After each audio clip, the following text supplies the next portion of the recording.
Welcome मित्रांनो, तुम्हा सर्वांचं स्वागत आहे। मित्रांनो, आपण या चॅनलवर पंचायत राज संबंधित लेक्चर सिरीज सुरू केली होती आणि त्याला तुमचा सर्वांचा उत्तम प्रतिसाद मिळाला।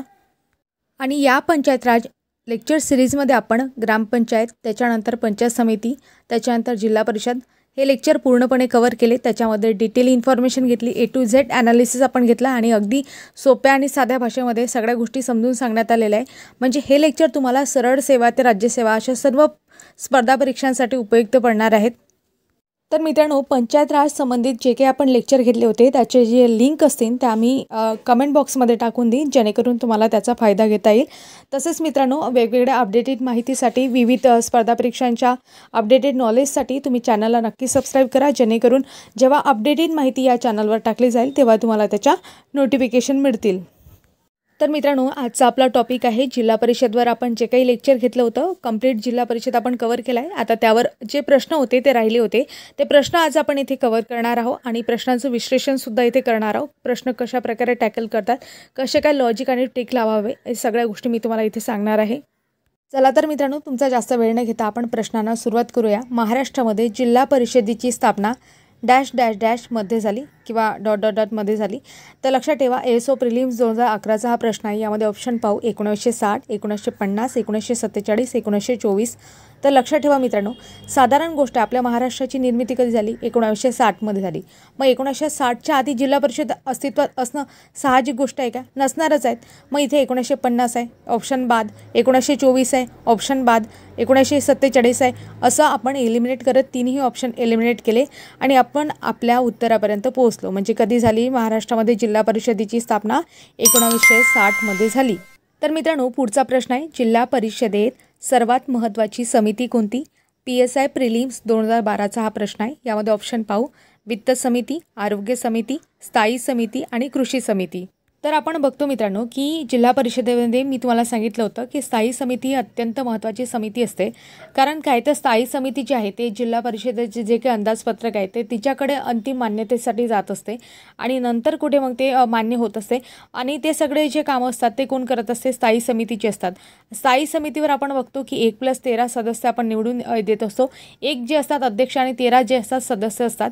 त्यात पर्टिक्युलरली आपण जर विचार केला तर 5 जे विषय समित्यांचे सदस्य असतात। म्हणजे मित्रांनो, इथे म्हणण्याचा अर्थ असा की 13 सदस्यांपैकी 5 विषय समित्यांचे सभापती असतात, त्यांचे सदस्य असतात। 8 जे असतात ते जिल्हा परिषदेचे सदस्य असतात आणि यामध्ये स्थायी समितीमध्ये आपण बघतो किमान 2 सदस्य SC किंवा ST चे असावेत असा रूल असतो। आणि स्थायी समितीच्या कार्यामध्ये मी तुम्हाला सांगितलं होतं की जिल्हा परिषदेच्या अर्थसंकल्पांना अंतिम मान्यता देते आणि महत्त्वाची गोष्ट की इतर समित्यांवर नियंत्रण ठेवते, म्हणून ही समिती महत्त्वाची असते। तर मित्रांनो, तुमच्यासाठी इथे प्रश्न राहील की जिल्हा परिषदेची जी काही स्थायी समिती असते तिचे पदसिद्ध अध्यक्ष कोण असतात आणि पदसिद्ध सचिव कोण असतात, हे तुम्हाला कमेंट बॉक्समध्ये सांगायचं आहे। तसंच मित्रांनो, इतर ज्या समिती आहेत त्याबद्दल मी तुम्हाला सांगते की वित्त समिती आहे। वित्त समितीच्या पण बघतो सभापती कोण असतात? जिल्हा परिषद उपाध्यक्ष असतात आणि सचिव कोण असतात? मुख्य लेखा आणि वित्त अधिकारी असतात आणि 1+8 अशी रचना असते वित्त समितीची। हेच जर मित्रांनो आपण सार्वजनिक आरोग्य समिती आहे याबद्दल बघितलं तर त्याचे जे सचिव असतात ते जिल्हा आरोग्य अधिकारी असतात आणि रचना जी असते 1+8 अशी असते। म्हणजे आपण बघतो वित्त समिती आणि आरोग्य समिती आहे, 1+8 1+8 अशी रचना आहे। मात्र कृषी समितीच्या बाबतीत तसं नसते। कृषी समितीमध्ये 1+10 अशी रचना असते आणि तिचे सचिव जे असतात जिल्हा कृषी अधिकारी असतात आणि हिचे कार्य काय असतात? कृषी समितीचे गोदाम व्यवस्था आहे, पीक स्पर्धा राबवणे, कृषी अवजारांचे वाटप वगैरे करणे, बी बियाण्यांचे वाटप करणे, अशा प्रकारचे कामे कृषी समिती करत असते। अशा प्रकारे मित्रांनो आपण समित्यांबद्दल बघितलं। आता समोरचा प्रश्न पाहू, पुढीलपैकी कोण जिल्हा परिषदेचा काउन्सिलर बनू शकतो? असिस्टंट प्रिलिम्स 2012चा हा प्रश्न आहे। तर मित्रांनो, इथे आपण स्टेटमेंट दिलेले आहे ते स्टेटमेंट समजून घेऊ आणि त्याच्यानंतर पर्यायी उत्तरामधून ऑप्शन निवडू। तर असिस्टंट प्रिलिम्स 2012चा प्रश्न मी तुम्हाला सांगितलं। स्टेटमेंट काय सांगतात?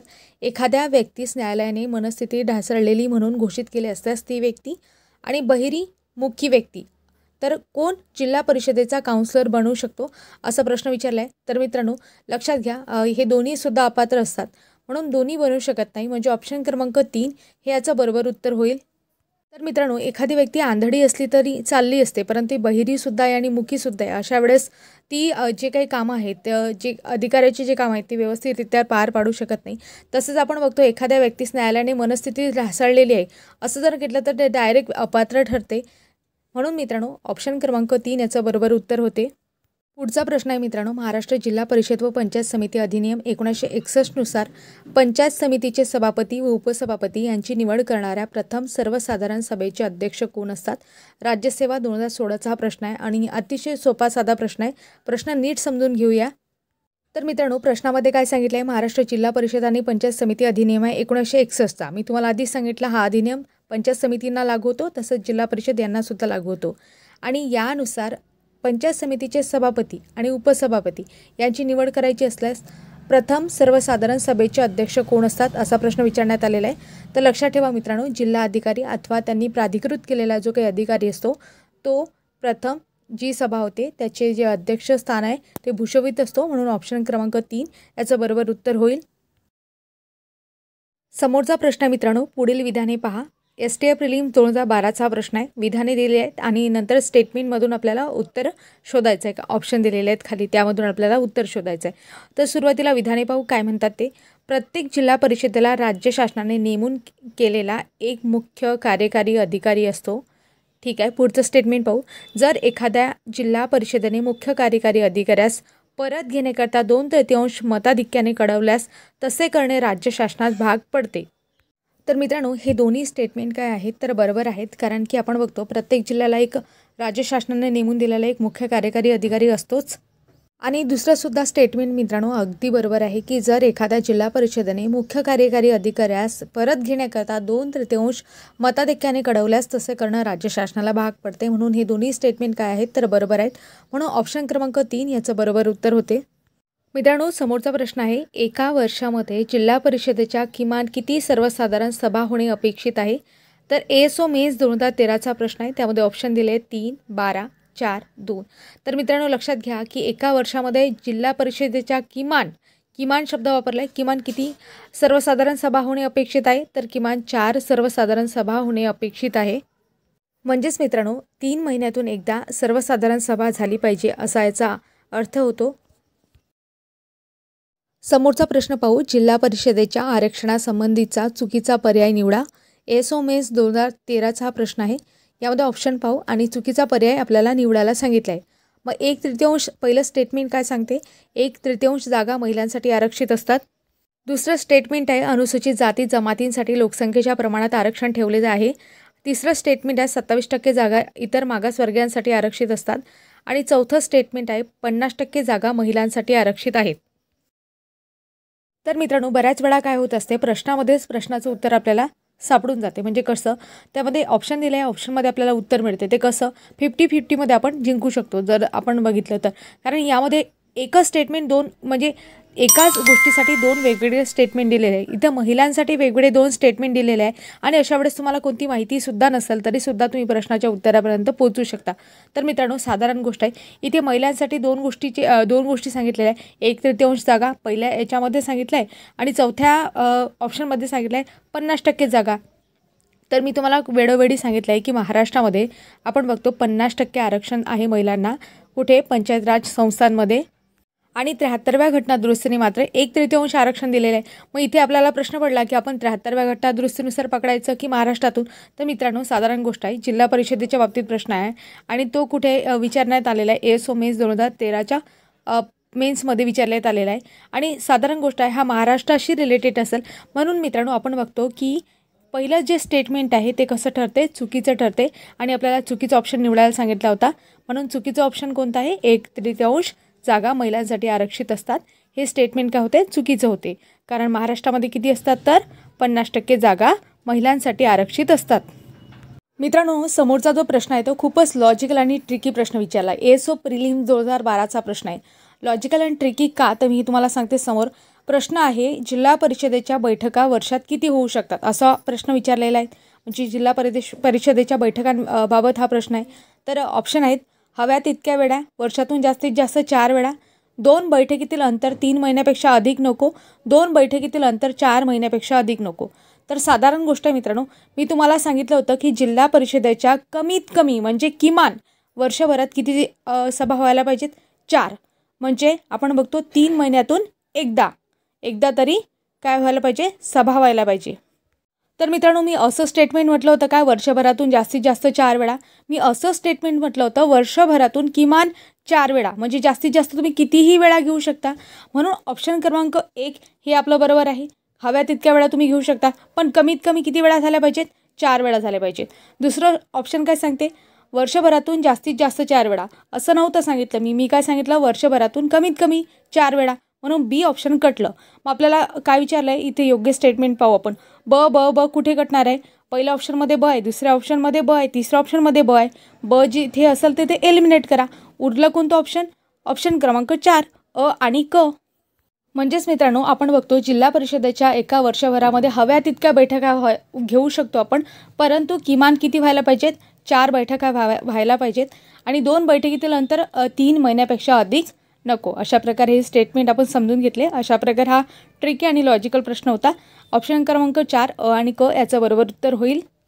समोरचा प्रश्न पाहू मित्रांनो. महाराष्ट्र जिल्हा परिषद व पंचायत समिती अधिनियमाबाबत काय खरे नाही असा विचारलेला आहे. एसओ प्रिलिम्स 2012चा प्रश्न आहे.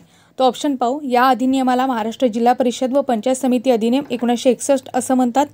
तर हे स्टेटमेंट कसं आहे? बरोबर आहे. मी तुम्हाला सांगितलं होतं की जिल्हा परिषदेला सुद्धा हा नियम लागू आहे आणि पंचायत समिती आहे त्याला सुद्धा हा नियम लागू आहे. म्हणजे पहिलं स्टेटमेंट आपलं बरोबरच असणार आहे. तो आपल्याला खरे नाही सांगितलेलं आहे. म्हणजे अ एलिमिनेट करा. आता राहते कोणतं यामध्ये आपण बघतो ब आणि क. यामध्ये आपण ब स्टेटमेंट बघितलं तर तो संपूर्ण महाराष्ट्राला लागू आहे असं सांगितलं हा कायदा, आणि क स्टेटमेंट सांगते तो ग्रेटर मुंबईला लागू नाही. तर मित्रांनो, दोन्ही स्टेटमेंट काय होते तर एकमेकांच्या विरोधात आहेत. संपूर्ण महाराष्ट्राला लागू आहे म्हणते आणि एक म्हणते की तो ग्रेटर मुंबईला लागू नाही. म्हणजे ब आणि क पैकीच उत्तर असणार आहे. तर मित्रांनो, आपण इथे बघतो की ऑप्शन क्रमांक बच आहे. म्हणजे ब दुसऱ्या ऑप्शनमध्ये सुद्धा दिलेलं आहे आणि तसं बघितलं स्टेटमेंटमध्ये सुद्धा बच आहे. कधी काय होते ब स्टेटमेंटमध्ये देतो आणि ऑप्शनमध्ये काही वेगळंच असते आणि आपण घाईघाईमध्ये उत्तर चूक करून टाकतो. तर मित्रांनो, लक्षात ठेवा हा जो अधिनियम आहे संपूर्ण महाराष्ट्राला लागू नाही म्हणून, आणि इथे आहे सांगितलं आहे म्हणून ऑप्शन क्रमांक ब म्हणजे इथे ऑप्शनमध्ये 2 हे आपलं बरोबर उत्तर होईल. समोरचा प्रश्न पाहू मित्रांनो. गैरवर्तन अथवा लज्जास्पद वर्तन केल्याबद्दल दोषी ठरलेल्या अथवा सदस्य म्हणून आपली कर्तव्य बजावण्यास असमर्थ असल्यास जिल्हा परिषद सदस्यास पदावरून दूर करण्याचा अधिकार महाराष्ट्रास कोणास आहे असा प्रश्न विचारलेला आहे. वनसेवा मुख्य 2019 हा प्रश्न आहे. तो कोणाचा आहे हा अधिकार? राज्य शासनाला आहे. साहजिक गोष्ट आहे राज्य शासनाला, म्हणून आपण ऑप्शन क्रमांक 4 याचं बरोबर उत्तर होईल. मी परत रिपीट करते मित्रांनो. गैरवर्तन अथवा लज्जास्पद वर्तन केल्याबद्दल दोषी ठरलेल्या अथवा सदस्य म्हणून आपली कर्तव्य पार पाडण्यास असमर्थ असलेल्या जिल्हा परिषद सदस्यास पदावरून दूर करण्याचा अधिकार कोणाचा आहे? तर महाराष्ट्राच्या म्हणजे राज्य. अशा प्रकारे मित्रांनो, आपण जिल्हा परिषदेच्या बाबतीत काही महत्त्वाचे प्रश्न होते ते प्रश्न इथे ॲनालिसिस केले. तसेच मित्रांनो, जिल्हा परिषदेला कशास काय म्हणतात वेगवेगळे प्रश्नसुद्धा आहेत आणि भरपूर प्रश्न आहेत तसं बघितलं, परंतु इथे मी काही मोजकेच प्रश्न घेतलेले आहेत. तसं मित्रांनो, तुम्ही जे लेक्चर आहे मी तुम्हाला पूर्ण प्लेलिस्ट दिलेली आहे. ती प्लेलिस्ट पूर्ण कवर करा. प्रत्येक टॉपिक आणि लेक्चरमधला प्रत्येक घटक महत्त्वाचा आहे. त्यावर आधी प्रश्न पडलेले आहेत म्हणून ते सगळी सिरीज जी आहे तुम्हाला सरळ सेवा ते राज्यसेवा A to Z एक्झामसाठी महत्त्वाची आहे. सिरीज आवडली असल्यास, लेक्चर आवडलं असल्यास लाईक करायला विसरू नका आणि अशाच नवनवीन अपडेट्ससाठी सोबत राहा. भेटूया अशाच नवीन अपडेट्ससह, नवीन माहितीसह, नवीन व्हिडिओमध्ये. तोपर्यंत तुम्हा सर्वांचे मनापासून आभार. धन्यवाद मित्रांनो.